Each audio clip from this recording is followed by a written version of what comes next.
Admire Academy Webshala. Hello students, today we will study chapter 4 weather and climate of class 5th. तो weather और climate क्या होता है?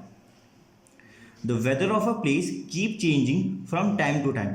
Weather जो भी एक place का होता है वो चेंज होता रहता है. जैसे कि बहुत जगह रात में ठंड होती है, दिन में गर्मी हो जाती है, कभी शाम में बारिश हो जाती है, तो ये चेंज होता रहता है time to time.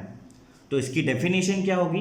Hence weather stands for the atmospheric condition experienced at a place for a shorter period of a time. तो जो एक shorter period of a time के लिए atmospheric condition कहीं experience करी जाती है उसे हम weather कहते हैं. छोटे पीरियड के लिए जैसे मौसम होते हैं कुछ एक पर्टिकुलर टाइम पीरियड के लिए, या रात को ठंड हो गई सुबह गर्मी हो गई तो इसे वेदर बोलते हैं कि आज का वेदर बहुत विंडी है या क्लाउडी है या ठंडा है, तो हम इसे हम वेदर बोलते हैं. और climate at the other hand जो लॉन्ग टर्म एटमॉस्फेरिक कंडीशन होती है किसी जगह की उसे हम क्लाइमेट कहते हैं. जैसे राजस्थान में हम बोलते हैं गर्मी होती है, केरला में कैसा होता है? वार्म एंड ह्यूमिड होता है. तो ये एक general long term climatic condition, atmospheric condition है किसी भी जगह की, उसे हम क्लाइमेट कहते हैं. ठीक है. तो इंडिया में नॉर्मल तीन सीज़न होते हैं, समर, मानसून एंड विंटर. ठीक है.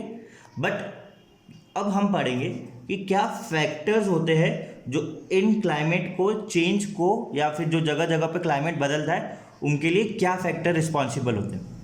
तो पहला factor distance from the equator. तो जैसे कि हम जानते हैं हमें जो अर्थ पे हीट मिलती है और लाइट मिलती है वो सन रेज से मिलती है. पर अब हमारी जो अर्थ है वो फ्लैट तो है नहीं कि जैसे सनरेज गिरेगी तो पूरी एक जगह गिरेगी. जो अर्थ है वो राउंड है. तो जो इस वाला सरफेस है जिसे हम इक्वेटर कहते हैं उस पर ज़्यादा सनरेज गिरेगी क्योंकि वो डायरेक्टली सन से आ रही है, तो उस पर ज़्यादा सनरेज गिरेगी. तो ये जो इक्वेटर वाला रीजन है जहाँ पे डायरेक्टली वर्टिकल सनरेज गिर रही है, ये क्या हो जाता है? ये एरिया पूरा यहाँ से लेके यहाँ तक ये हॉट हो जाता है. और जैसे जैसे हम इक्वेटर से दूर जाते जाते हैं वैसे वो धीरे धीरे धीरे धीरे कोल्ड होते जाता है, क्योंकि सनरेज वहाँ पे स्लांट गिरी है. जैसे कि ये सन है तो यहाँ से रेज गिरी है इक्वेटर पे, तो ये डायरेक्ट गिरी है.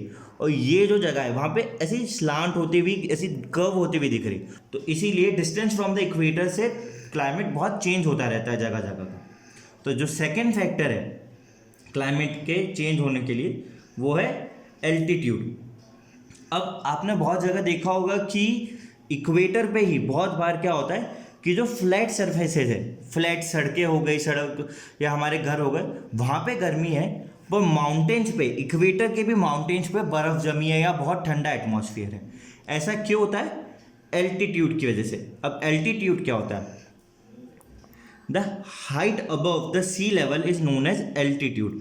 तो जो सी के ऊपर की हाइट होती है उसे हम एल्टीट्यूड कहते हैं. तो जैसे जैसे जितना ज़्यादा एल्टीट्यूड बढ़ता जाएगा वित्ता वित्ता एटमॉस्फियर टेम्परेचर कम होता जाएगा. क्या लिखा है? The higher the altitude of a place the lesser temperature. तो जितना ज़्यादा एल्टीट्यूड होगा वित्ता कम टेम्परेचर होगा. और एल्टीट्यूड क्या होता है? The height above the sea level. जितनी जगह मतलब जो जितना सी लेवल से हम जितना ऊपर आते जा रहे हैं धीरे धीरे बादलों की तरफ सी से, इतना धीरे धीरे धीरे धीरे कोल्ड होता जाएगा और नीचे क्या होता जाएगा? हॉट होता जाएगा.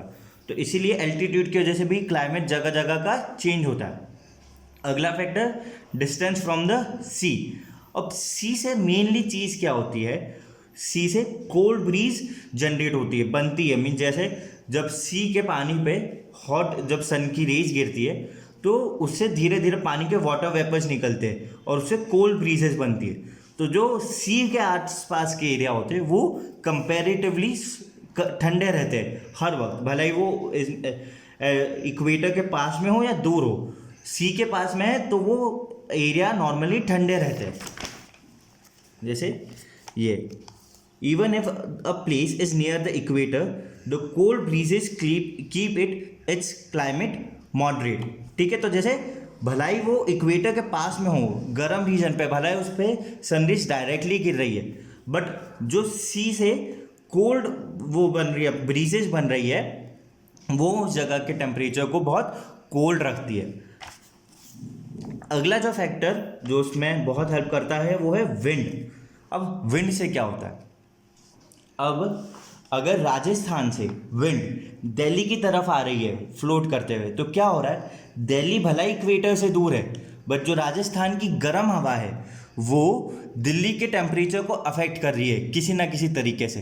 तो उसकी वजह से दिल्ली का भी टेम्परेचर थोड़ा गर्म हो रहा है। अगर आप लोग जीके वगैरह में आपको पता होगा कि बहुत बार पंजाब से जब उनकी फसलें जलाई जाती है तो दिल्ली की हवा ख़राब हो जाती है, वहाँ पे बहुत पॉल्यूशन हो जाता है। तो विंड बहुत एक मेजर फैक्टर है किसी भी जगह के क्लाइमेट को चेंज करने के लिए। अब ऐसे ही जो हिमालयाज़ है उधर से जो विंड जनरेट करके आती है, तो उधर कश्मीर के एरिया वाले में वहाँ पे बहुत ठंडा टेम्परेचर हो जाता है, क्योंकि हिमालय से बहुत अच्छी ठंडी ठंडी हवाएं वहाँ पे बहते हुए आती है। तो विंड भी बहुत एक इम्पॉर्टेंट फैक्टर है। और विंड एक और चीज़ करता है, जो ह्यूमिडिटी वाली जो हवाएं लेके आता है, जो वाटर वेपर्स है वो आगे लेके आता है, और उससे क्या होता है, बारिश आती है। मॉइस्चर जो होता है, हवा में मॉइस्चर होता है कमिंग फ्रॉम द सी। हाँ, जो कोल्ड विंड ब्रिंग्स होती है, ब्रीज होती है, सी से आती है, वो मॉइस्चर लेके आती है। और मॉइस्चर से क्या होता है, रेनफॉल होता है, जो कि हमारा नेक्स्ट फैक्टर है, ह्यूमिडिटी एंड रेनफॉल। तो ह्यूमिडिटी क्या होती है, the amount of water vapour that is present in the air is called humidity. मतलब हवा में कितना वाटर वेपर है, जो पानी से गैस बनी है, जो ठंडी ब्रीज बनी है, वो हवा में कितनी है, उसे हम ह्यूमिडिटी कहते हैं। हवा में जितनी ह्यूमिडिटी होगी उतनी वो बारिश, ह्यूमिडिटी बारिश लेके आती है ना। तो जहाँ पे जो एरिया बहुत ठंडे होते हैं पहले से, जहाँ पे बर्फ़ वगैरह जैसा जो फ्रीजिंग जोन होता है, या जो थोड़ा सा अपने इक्वेटर से दूर होता है रीजन थोड़ा, तो वहाँ पे जब ह्यूमिडिटी आ जाती है वहाँ पे, तो बहुत बार रेनफॉल होती है, और रेनफॉल से टेम्परेचर ठंडा हो जाता है। और यहाँ पे कुछ एरियाज़ में जहाँ पे बहुत ज़्यादा एक्सट्रीम ठंड होती है, वहाँ पे स्नोफॉल होती है, और स्नोफॉल से जैसे आप फिर सोच सकते हैं कि यहाँ का टेम्परेचर बहुत ज़्यादा ठंडा हो जाता है। इसीलिए रेनफॉल और ह्यूमिडिटी भी एक मेजर फैक्टर है टेम्परेचर के चेंज होने के लिए। तो ये 4 मेजर फैक्टर्स है टेम्परेचर के चेंज होने के लिए। तो the next topic is climatic और हीट जोन। तो जैसे भी हमने इसके पहले पढ़ा कि जो अर्थ है उसमें अलग अलग जगहों पे अलग अलग अमाउंट की सन से हीट गिरती है। जो इक्वेटर पे ज़्यादा होती है, उस वाले पार्ट पे कम होती है, इधर कम होती है। तो इस पे डिपेंड करते हुए अर्थ को 3 अलग अलग जोन्स में बांट दिया गया है, और इन जोन्स को बोलते हैं क्लाइमेटिक जोन या फिर हीट जोन। तो इनमें से पहला जोन है टॉरिड जोन।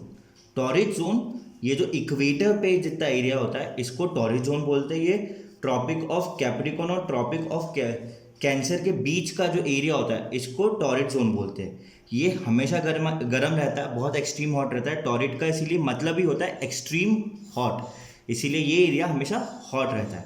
जो दूसरा एरिया है टेम्परेट जोन, ये ऊपर और नीचे वाला जो ग्रीन जोन दिख रहा है आपको, ये टेम्परेट जोन है। यहाँ पे आपको ना कभी बहुत ज़्यादा गर्मी मिलेगी ना बहुत ज़्यादा ठंड मिलेगी, इसीलिए इसे ये मॉडरेट जोन होता है, इसलिए इसे टॉरिड जोन बोलते हैं। और अगला है फ्रिजिड जोन। जो ऊपर और नीचे वाले ये ब्लू वाले जोन दिख रहे हैं इसको फ्रिजिड जोन बोलते हैं। ये मोस्टली बर्फ़ में कवर्ड रहते हैं, यहाँ पे रेयरली बहुत सनलाइट गिरती है, इसलिए इनको फ्रिजिड जोन बोलते हैं। ये बहुत ठंडे होते हैं और यहाँ पे जीना भी बहुत मुश्किल है। तो हमारा नेक्स्ट टॉपिक है इफ़ेक्ट्स ऑफ क्लाइमेट।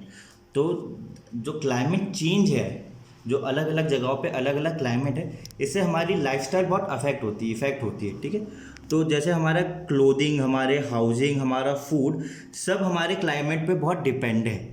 और जो आगे वाले 4 चैप्टर आने वाले हैं, 4 चैप्टर, वो इसी टॉपिक पे डिपेंड इसी पे है कि कैसे अलग अलग टेम्परेट जोन पे, ये क्लाइमेटिक जोन पे अलग अलग लाइफस्टाइल होती है। तो ये आगे वाले चैप्टर में पढ़ेंगे। इस चैप्टर में इतने तक, थैंक यू।